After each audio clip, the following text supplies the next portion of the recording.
Welcome to Great Notley, a brand new village under construction just outside Braintree in Essex.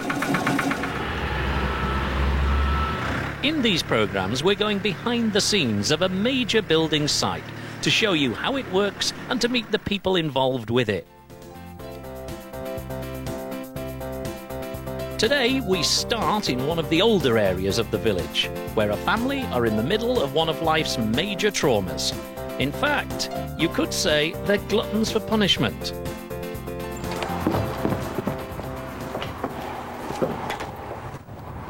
Normally on this programme we look at people who are moving into Great Notley, but this time we're looking at someone who's moving out. And where are they moving to? Well, another part of Great Notley actually. Graham Seal and his family seem to have moved quite a few times. I'm going to join him.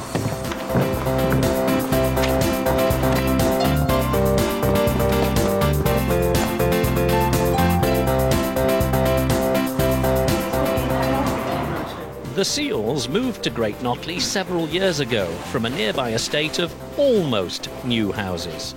Now they're moving from their 5-year-old home a quarter of a mile down the road to an even newer house.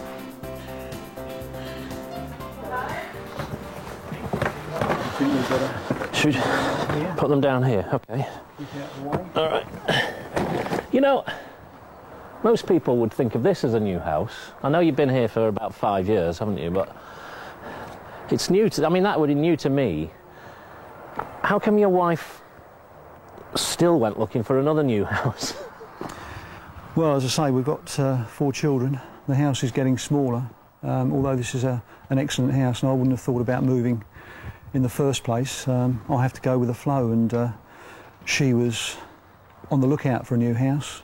There's plenty of good developers on site here, and she found the house that we're now moving into today. She went for a wander around the corner and found the house? She was out every day making inquiries. Really? To look for a house, and we happened to, well, she happened to find this one that we're now going to move into.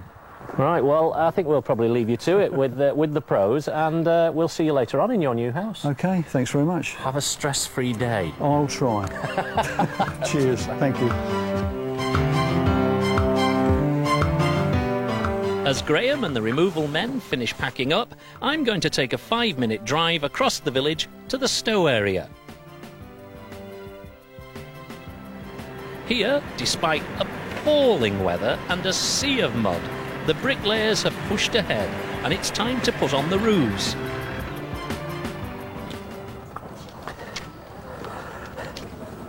This building site gets worse and worse. The houses behind me are known as rocket houses on either end. They're actually 2 up, 2 down houses, with some houses in the middle that look remarkably like the old arms houses. In fact, that's exactly what the developers call them, the arms houses. And there's a few of them scattered all over this site.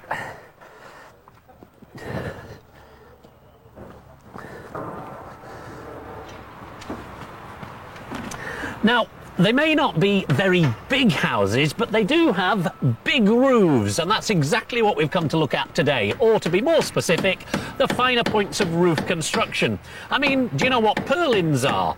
Or soffits? Or eave boards? Personally, I haven't got the foggiest, but I'm about to find out.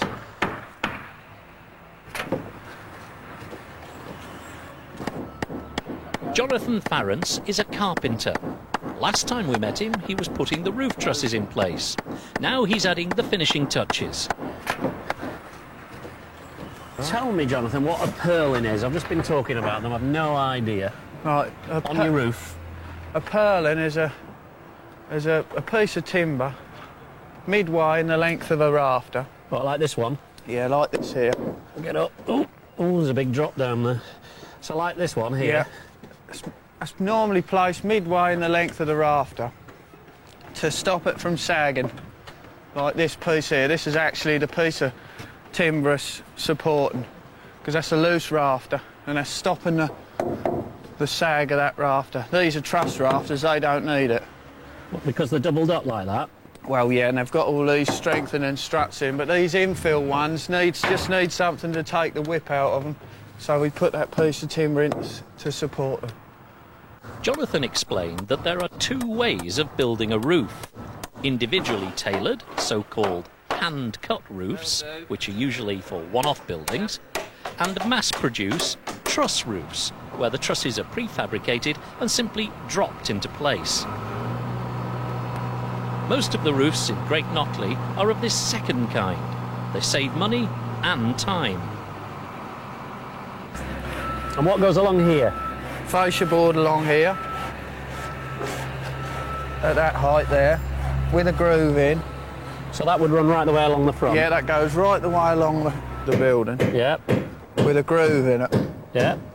And what we got to try and do is spring a narrow piece of plastic, thin piece of plastic, from this bottom piece here into that groove, and that forms Curve a it curve. like that? Yeah. And then nail it into there. And that's a soffit? And that's the soffit on this type of roof, on this design of this house. Soffits can be plain or elaborate. They're a decorative detail that finishes off a roof, keeps the elements out and the warmth in. These are unusual for being curved. Finishes square. So it's normally a flat surface? It's normally a flat surface. So it's putting the bendy, is the bendy one a difficult one to do? Yeah, it is difficult, yeah. Is it? Because at the corner, obviously you've got a funny compound mitre. You've got to go around the corner with the bend going the wrong way. That's right, yeah.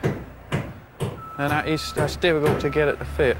You have to keep nibbling bits out to try and get it to fit. Do the architects occasionally get it a bit wrong? Yes, you know, they come up with their fancy ideas. They've got it wrong on this one, I think. So what would you do in a Splits. case like that? Would you go back and tell the gaffer it's not working? Or? Well, we have done, but they still keep sending it out to OK. All right, now, where's your saw? Because the one thing I know about chippies is they can all play a good saw. Go on, give us a quick tune on the saw. You have to have your... This one's not... You get a nice bit of steel, they make a good sound. See? Can you have a go, see if you can do All it. right, I'll have a quick go. You bend it. Oh. Nearly. Guys, nearly done it. You nearly make a chippy. God, now do it again. It's harder than it Better looks. when you cross your legs, look. Got to cross, you weren't crossing your legs, was you? He's the Eric Clapton of Great Knockley. Cheers, Jonathan.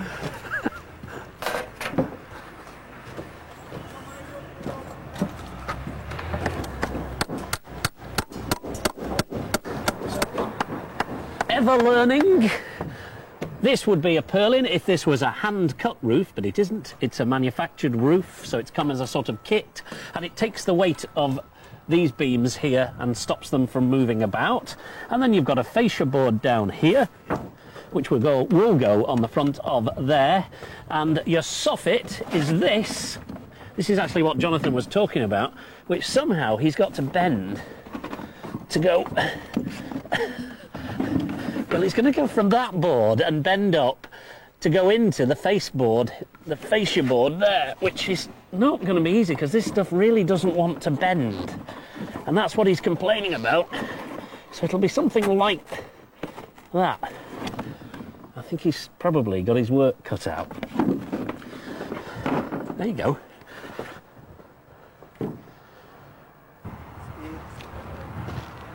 There's a curved soffit up there, one that's actually in place. You can see the fascia board with the guttering on it, and the soffit has been curved into it.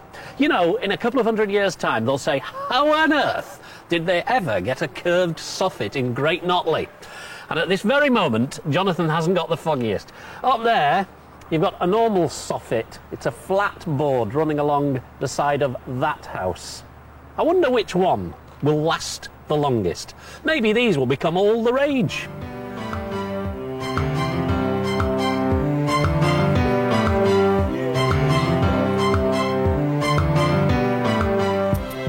Meanwhile, back with the Seals, the family has run into one of the more common problems that come with moving house: the slow and stately pace of the law.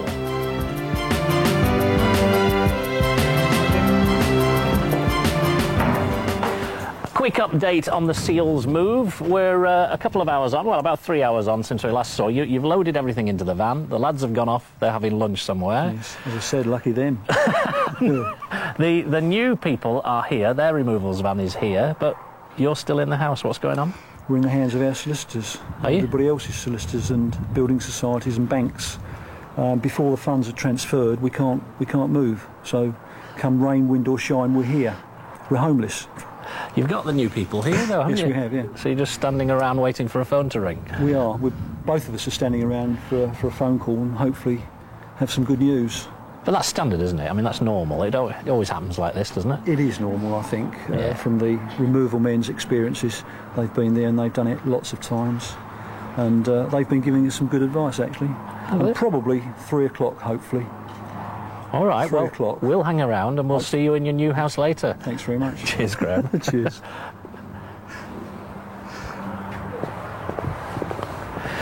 This is the new people waiting to come in. The van's come all the way from Epping. The lads are inside the cab, waiting to get on with the job, and it'll probably happen in about an hour and a half or so. It's all part of moving houses. Join us after the break when we meet a planner with problems and we find out whether the Seals resolved their legal hitch.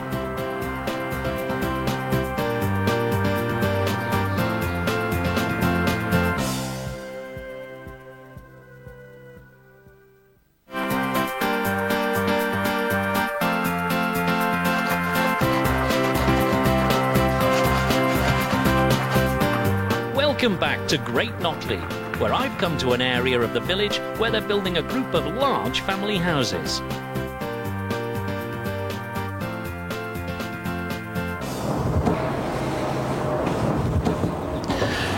This is Hunter's Lodge, very much upmarket houses. They're timber framed and they're coming in at just short of £500,000. They are the flagship of the company, but it's fair to say that they've had a few teething problems. The odd change there, the odd alteration there, and it's all taken time. But they're rushing to get back on course. The houses are several weeks behind schedule. The difficulty for the builders is that clever ideas, thought up by the architect and designers, don't always work in the cold light of day.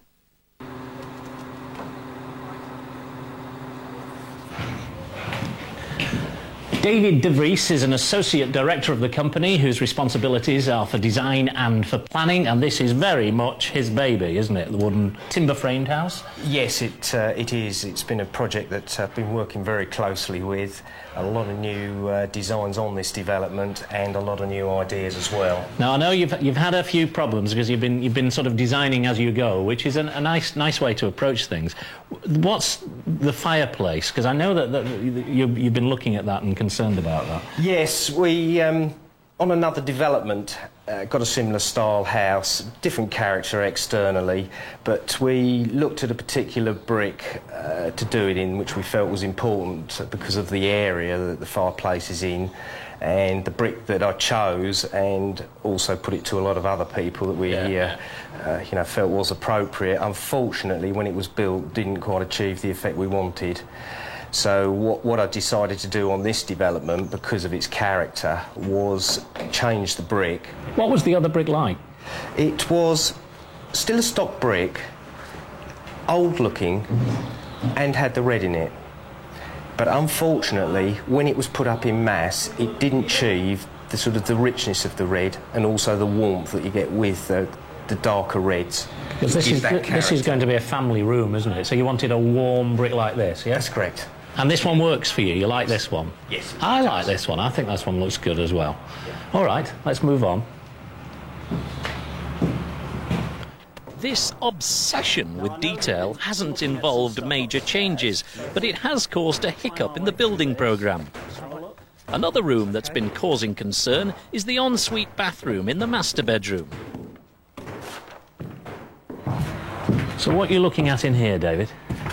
What we're looking at in here is the relationship of the ensuite window to the floor. You mean the distance between the window and the floor? That's correct, yes. So what's wrong with it? Well, what happened here was that when we actually designed the house, it was in accordance with the model we've done elsewhere. And because of detailing, the windows are set at a certain level. We've subsequently now picked the sanitary ware for the en-suites, and we're using pedestal basins, and they are at a fixed height. And when we had all the detailing done, I thought that all started to look too close to the sill of the window. And even looking at it now, if this is in the right position,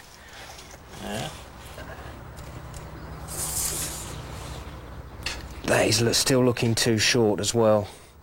So, what are you going to have to do to put this right? I mean, is it going to be a big job? Are you going to have to redo all of this? No, it's not a big job at all. All we need to do is actually just raise the window up slightly and then provide another piece of timber between this one and the window, so our desired dimension is achieved, so that we know then that the pedestal hand basin will sit comfortably with the sort of bottom of the window. Underneath it? That's right, yeah.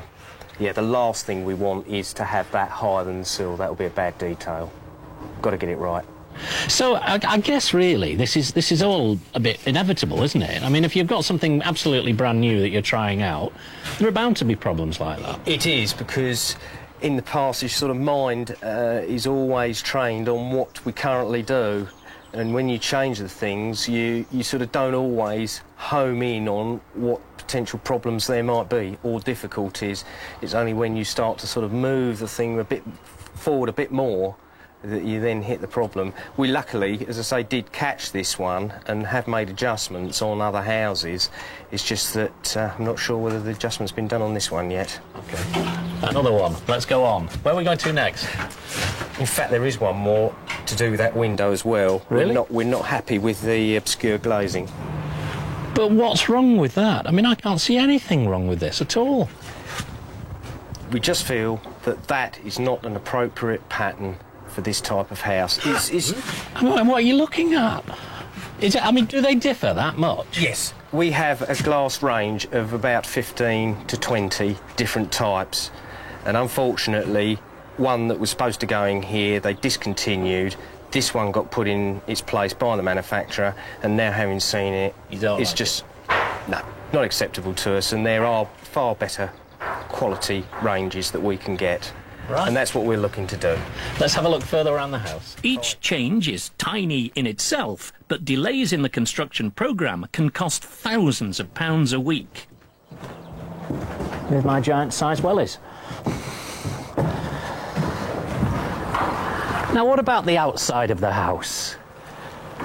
Is this all right? Yes, the outside is fine. It's just that what we've been looking at more closely is the actual external finish that goes on this house, making sure that we do get the sort of the right mix. Quite literally, how many shovels of sand to how many shovels of cement or whatever, yeah? Very much so. It is exactly that, and the right grading of sand. Where are you doing? Are you doing that here on the site? No, we're doing that back at the office, in involving our sort of technical department. A testing department for things like that? Technical department. Unbelievable. But we will have it tested. The idea is as well is to to satisfy us that we have got the sort of the right mixes and the consistency in the render, so it's achieving the job we want it to achieve. When the houses are finally finished, there'll be a mixture of the old and new, traditional designs with modern features.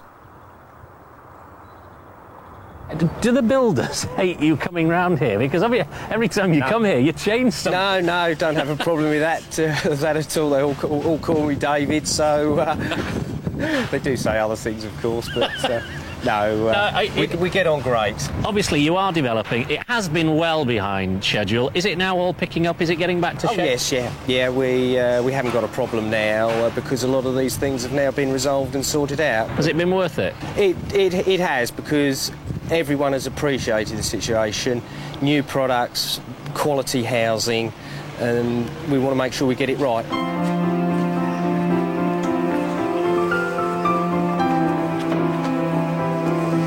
Back with the Seals, the legal problems have finally been overcome, and the family has at last moved into their new home just down the road.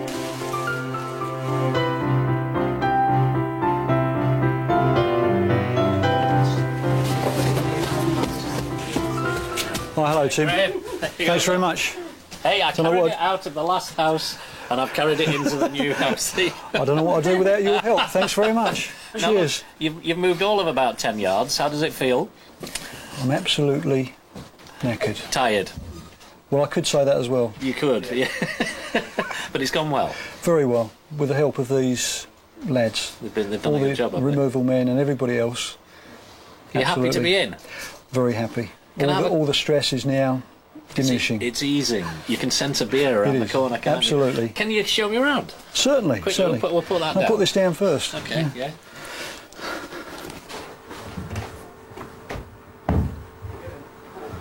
You know, I don't want to be rude because you've just spent an awful lot of money, but it looks similar-ish to the old house. Is it much bigger? It's slightly bigger.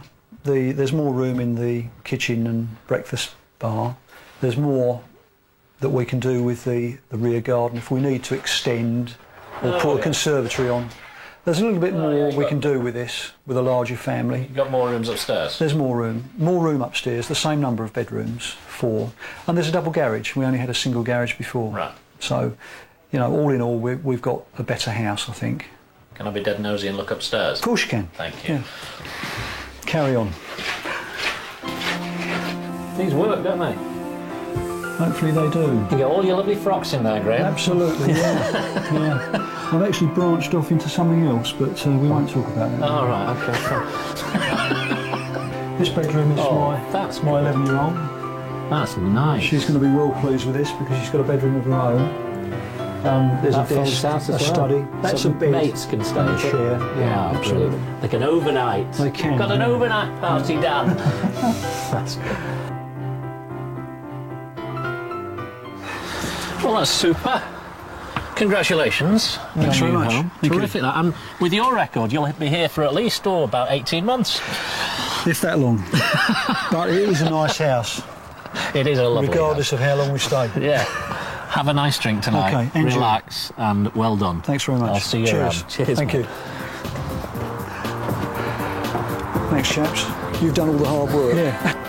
Join us again as life in the Garden Village continues to unfold.